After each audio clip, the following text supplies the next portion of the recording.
क्या वाकई झारखंड में 1932 खतियान के आधार पर स्थानीय लागू करना पॉसिबल है? अगर हाँ, तो फिर हाई कोर्ट क्यों इसे बार बार अनकॉन्स्टिट्यूशनल बताकर ठुकरा देती है? और अगर नहीं, तो फिर झारखंड की करंट गवर्नमेंट क्यों ये दावा कर रही है कि 1932 था, है और रहेगा? क्या ये सिर्फ यहाँ के लोगों को ठगने के लिए किया जा रहा है? सवाल कड़वे जरूर है, पर इनके जवाब जानना और भी ज्यादा जरूरी।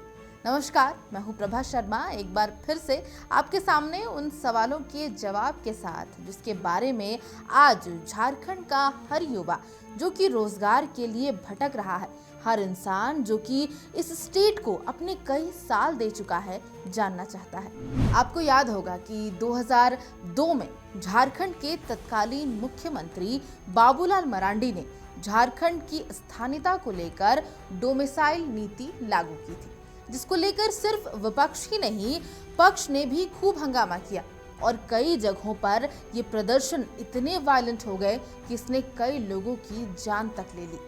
वैसे यही कारण भी बना बाबूलाल मरांडी के सीएम की कुर्सी छोड़ने का, क्योंकि तब उनके कैबिनेट के कुछ मेंबर्स ने ही इस नीति का विरोध किया था और उस समय भी झारखंड हाई कोर्ट ने इस पॉलिसी को इनवैलिड बताते हुए रद्द कर दिया। और इसके बाद मुख्यमंत्री बने अर्जुन मुंडा और स्थानीय नीति बनाने की नई जुगत फिर तैयार हुई, जिसमें 3 मेंबर्स की एक कमेटी बनाई गई। वैसे उस समय एक खबर तो आई थी कि इस टीम ने रिपोर्ट तैयार की है, लेकिन इस रिपोर्ट के पेश होने के बाद आगे क्या हुआ कुछ सामने नहीं आया। कह सकते हैं कि बाद में जो गवर्नमेंट्स आई उसने पहले ही स्थानीय नीति को कंट्रोवर्शियल मानकर अपना पल्ला झाड़ लिया, लेकिन फिर 2013 में अपने पहले सीएम पीरियड में झारखंड मुक्ति मोर्चा के नेता हेमंत सोरेन ने स्थानीय नीति यानी कि लोकल पॉलिसी पर सुझाव देने के लिए 3 मेंबर्स की एक कमेटी बनाई, लेकिन तब ये पॉलिसी नहीं बन सकी। जेएमएम के प्रेसिडेंट शिबू सोरेन भी 1932 के खतियान को बेस बनाकर स्थानीय नीति बनाए जाने की वकालत करते रहे, लेकिन उनके खुद सीएम रहते ये नीति नहीं बन सकी। फिर 2014 में आई रघुवर दास की सरकार, जहां रघुवर सरकार ने 2018 में झारखंड की स्थानीयता की नीति घोषित की, लेकिन इस बार आधार बना साल 1985। लेकिन फिर वो भी नहीं चला और फिर इस साल क्या हो रहा है, आगे की कहानी तो आपको पता ही है। तो आखिर ऐसी क्या वजह है कि झारखंड में 1932 के खतियान को स्थानीय नीति के लिए आधार तो बनाया जाता है पर लागू नहीं किया जा सकता? उससे पहले ही हाई कोर्ट इस पर रोक लगा देती है। ऐसा क्या हो जाएगा?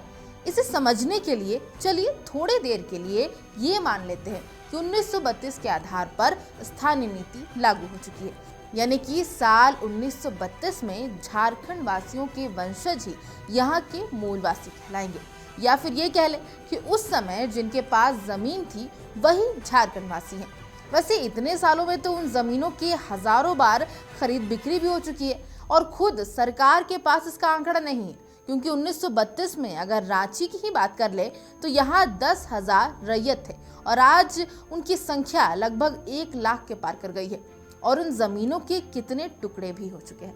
खैर, एक बार सोचने में क्या जाता है, तो अगर 1932 को आधार मान ले तो नतीजा ये होगा कि धनबाद, जमशेदपुर और बोकारो जैसे बड़े शहरों में रहने वाले 75% लोग लोकल होने की शर्त को पूरा ही नहीं कर पाएंगे और जाहिर सी बात है बाहरी हो जाएंगे, क्योंकि ये वैसे शहर हैं जहां लोग रोजी रोजगार के लिए आए और यहीं बसते चले गए। और उस समय धनबाद का तो कोई एग्जिस्टेंस ही नहीं था। 1971 में कोयले के नेशनलाइजेशन के पहले यहाँ खदानों के निजी मालिक हुआ करते थे। उन्होंने ही यूपी और बिहार से खदानों में काम करने के लिए लोगों को बुलाया, जहाँ यहाँ लोग बसते चले गए।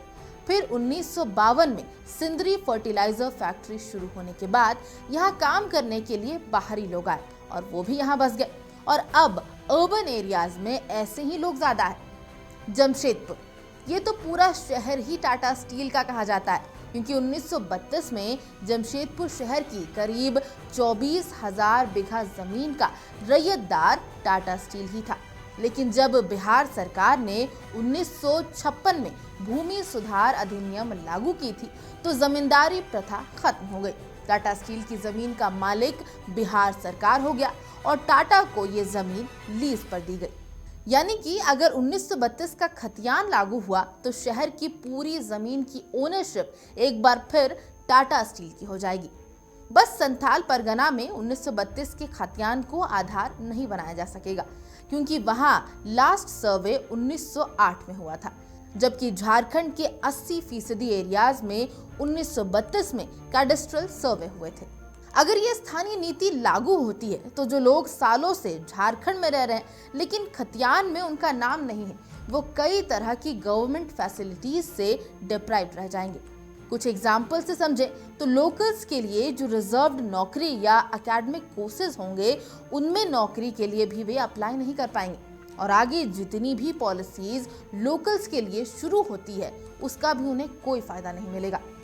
लेकिन अगर गवर्नमेंट स्थानीयता की परिभाषा तय करते समय खतियान के अलावा दूसरे टर्म्स जोड़ती है तो वे टर्म्स पूरा करने वाले स्थानीय हो सकते हैं।